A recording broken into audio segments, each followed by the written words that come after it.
accident that the Dyspraxian Church bases one of its core tenets on the misreading of handwritten text as a result of the unknown right.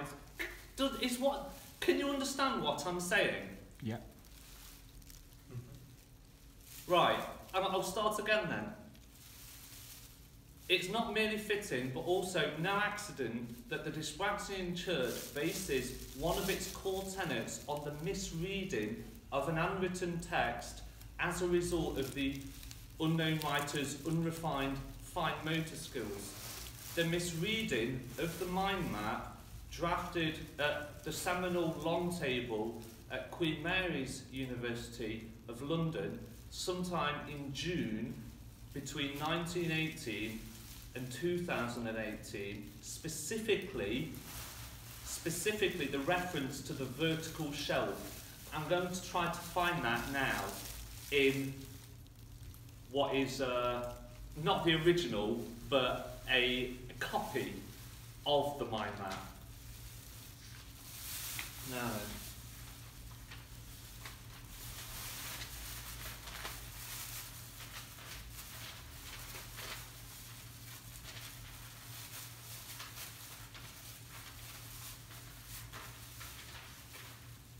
Right. Okay. So this is a copy of the mind map taken at the long table at Queen Mary. Right. Not the original. Now,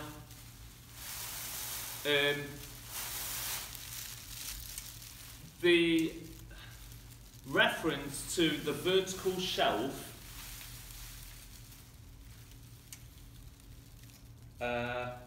which is somewhere here. There's a bit of crossing out which I've tried to replicate correctly, and consequently I'm finding it quite hard to read it. But I hope this is making sense. The reference to the vertical shelf was the first in a sacred sequence of errors or short-sighted qualia through which the great ideas would tell humanity how they wanted it to be, as truth would come to be revealed cautiously through holy serendipity. This is what they believe, driving human evolution into the whole idea tech era. The theologian, Theologian, in his long-handed work, Theologian, Liberation of the Lateral Self and Other Stories, was the first to explore the notion of the vertical shelf. No, not that. He was the first to re-explore the notion of the vertical shelf, referenced within the mind map from the Queen Mary's long table. To re-explore it as being an encryption of a greater concept. Irrespective of arguments surrounding the possibility that the mind map is a forgery, which Logian was open to as a possibility, albeit mystified as to the significance that that might hold, Logian saw value not in the text at face value, but was attracted. He was attracted by what he found to be a dubiously immediate and unified reading of the unknown writer's longhand, ITMS.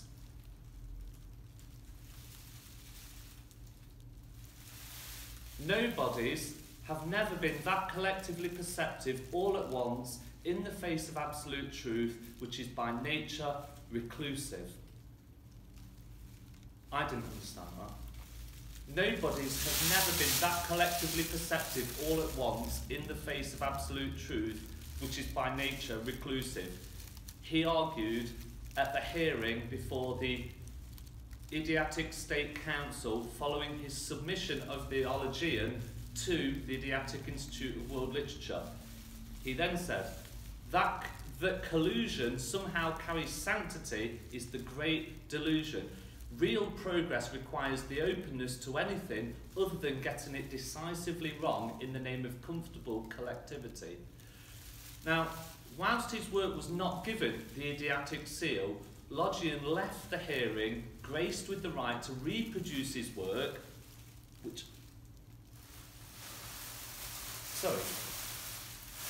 he left the hearing graced with the right to reproduce his work longhand and continue his ideas. It was unclear whether the decree was out of pity, patronage, or possibly a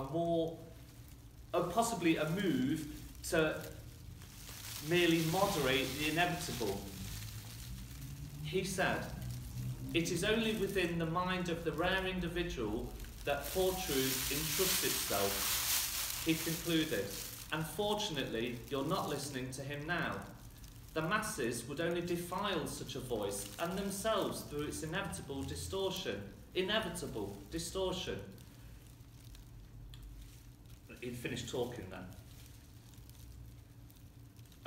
So this is just me reading from the transcription.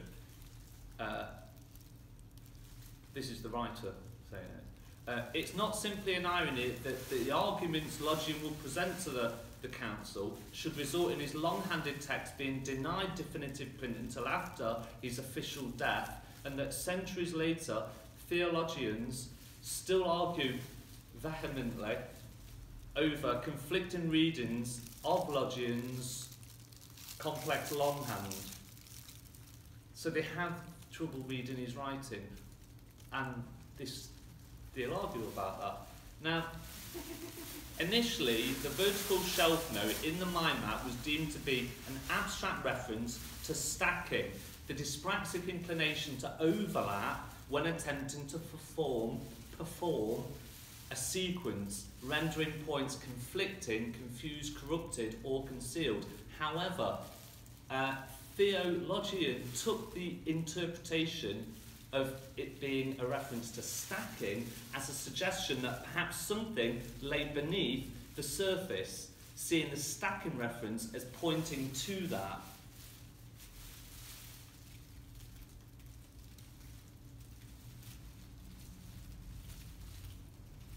Further graphological analysis revealed a second interpretation of the words. Whilst the poorly formed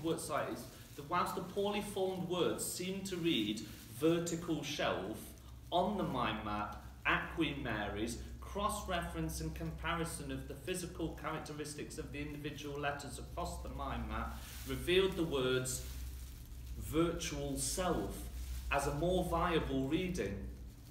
The notion of stacking, whilst relevant and significant in that it prompted further analysis of the mind map and the theory of multiple meanings, was understood conclusively by Logian to be a literal signpost rather than a final correction from which he might draw conclusive meaning.